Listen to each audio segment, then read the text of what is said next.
So I'm the social media person. You're the website person. How do you feel people should balance this out?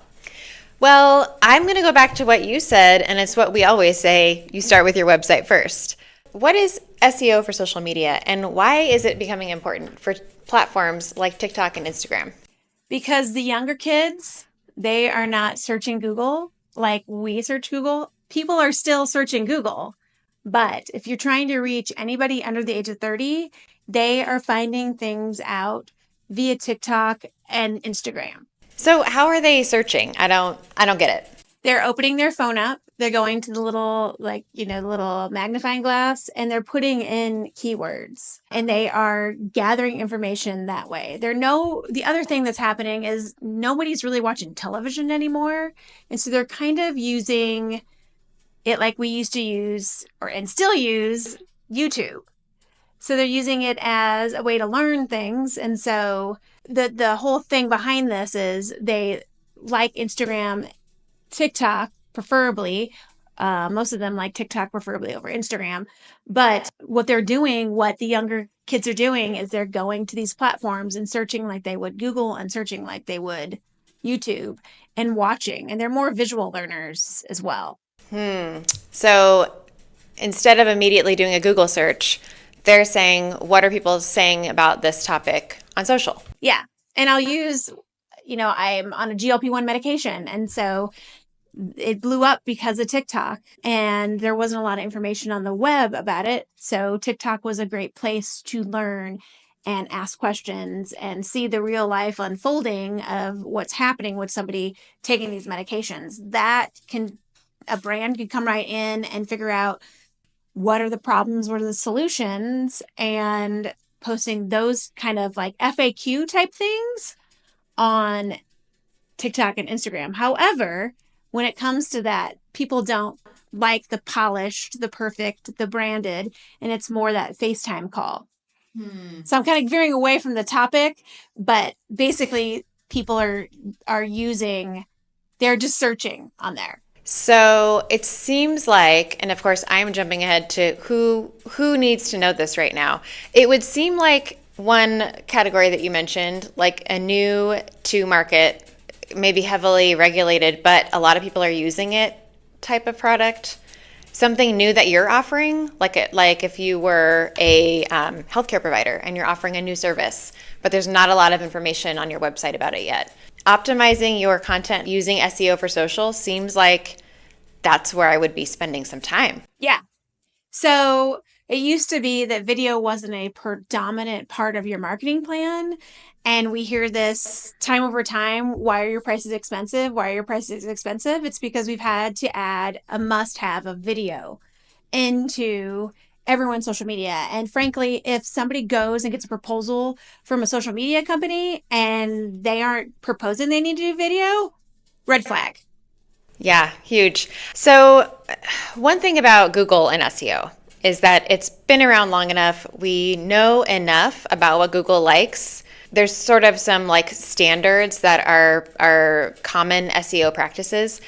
Do we know what social platforms like? How are we supposed to go about optimizing our content for SEO on social? Is it the same as Google? Is it different? So a lot of times I'll tell people just to start with what your Google keywords are and get a feel to being consistent with your videos. However, TikTok and Instagram and YouTube even has this feature too, where you can go put in your keywords in the search bar and it will kind of show you what people are searching for. Now, it's not ranking it or anything, but it's kind of giving you a clue as to what you should go and put in your videos. So, for example, I was searching for, on the side, I have Hey Shannon Lee, which does lifestyle content focused around capsule wardrobing. So I went and put in capsule wardrobing in both Instagram, TikTok, and Google, and all gave different results. I will tell you that most of the time, Instagram is like a week or two behind over TikTok. So I defer to what's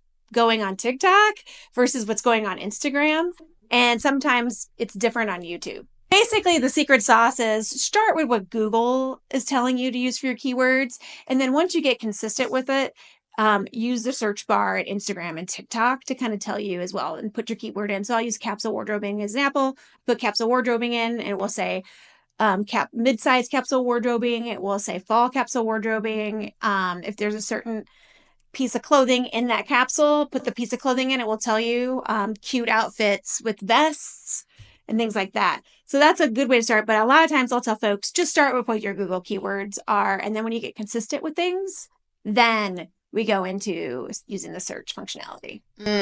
Okay. I feel like that would give a lot of good ideas for future content too. Yes, and that's exactly the other thing. Like, what content am I missing? I feel Pinterest does that as well. Yeah, absolutely. So when business owners get into looking at their SEO, a lot of times they'll incorrectly assign keywords to themselves, or they'll put things in the wrong places in the back end of their website. What are some mistakes that we might run into with social SEO? Not knowing the research, number one. So if you don't know where your Google keywords are, go find out what that is, or use the search functionality inside the apps.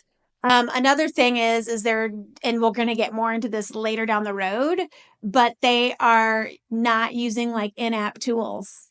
Oh, tell me more about that. So they're using a video editor outside of Instagram and TikTok to edit the thing, and they're putting in all these branding, like they're throwing in their logo, they're throwing in their brand colors, and really what we're finding is both platforms can understand what you're saying, read the caption below, read the caption like the copy, and they're also reading what you're putting on the video, what you're saying in the video, and what you're putting in the copy of the video to kind of simplify that down. So you want to say your keywords in all those. Okay. So they might go in another editor and edit it and put fancy captions that are branded, and they might put fancy titles using their fancy font. Really just using the in-app tools on Instagram and TikTok is how Instagram and TikTok are going to categorize your video. Yeah, that makes sense. They can't read those other things that are brought in from another editor. Yeah. Say it and type it is really the thing. Say it in your video and type it on screen and in your copy. Okay. Are there any other mistakes that we need to watch out? I feel like that's where you should just start at. Keyword stuffing you could totally keyword stuff, not saying you should do that. And I've seen people do that. But just like using the in-app tools is going to be how you're going to get found. Okay. Right. I feel like hashtags is going to come up as a question. Is that part of the keyword stuffing that you're talking about? When it comes to hashtags, you can still use them. Just don't use 30. I would say try to stick to the 3 to 5. We tell people, in fact, my stuff gets found without hashtags. Because of that SEO that they are adding in. So it's still what you're saying and what's in your captions. Yeah. Okay. Yeah, totally. What are some tips to make our profiles easily searchable and readily found? That's a really good question. And I feel like TikTok does this better than Instagram, because if you have a verified profile, the searchable part of the profile has to be your name. So it's almost a disadvantage to have the verified profile and paying for that. Your name on TikTok, not your handle name, but the area where you're announcing yourself. If you put in your keywords there, if you're a skincare brand that caters to, over 50, skincare made for over 50, something like that, people are searching skincare over 50 and your profile may come up. You also want to use the similar keywords in your bio, but you don't want to stuff it. You want to be creative with it. So in Instagram and TikTok, there are headers that you can change, make those searchable for sure. And then make your, the bios searchable as well and use those keywords. And I find a lot of people try to make that pretty. Nobody's looking at your profile. People are searching and finding your profiles that way. I feel like that might be a little bit of a balance between having search terms in there and not just, but yet keeping it a little bit interesting. Yeah. Is that where people need to? For example, on Hey Shannon Lee on TikTok, it says UGC over 50 UGC creator. I'm 6 months from being 50. I just decided just to change it. I used to say Gen X creator, but I changed it to over 50 creator, and I feel like I'm getting more and more leads for UGC work that way. Yeah, it seems like over 50 would be a search term. Yeah, and I just Okay. recently changed that, and you can tell because people will email you over 50 content creator instead of your name. It's really weird. It's like they scraped it from somewhere. Oh, interesting. Yeah. Okay. So I'm the social media person. You're the website person. How do you feel people should balance this out? Well, I'm going to go back to what you said, and it's what we always say, you start with your website first. And people might think that that's surprising because we're a social media company. However, if your SEO on your website is not clean and correct, then your efforts on social are kind of going to waste. I feel like you're missing out on people who are searching Google and who are going to find you other ways. So it's really important to start with your website because that is really your bread and butter platform, so to speak. Everyone's going to go to your website to look at you for what is your authority, what is your trust, and as they follow you on social through these other social media ways, your website will keep getting more and more traffic, and all of that combined effort keeps that authority score high in Google's eyes. So for somebody who's new, all of this might be a little bit overwhelming. Maybe they know something about SEO, but not for social, and they're not really sure where to start. What are some tips for starting with SEO for social and how to really streamline this process? My number one thing is just know your keywords and just spend like a few weeks integrating them into what you say, integrating them on screen. Make sure you turn the captions on because the in-app captions on because TikTok and Instagram are definitely going to pick up on that. The other thing that I would say is just practice.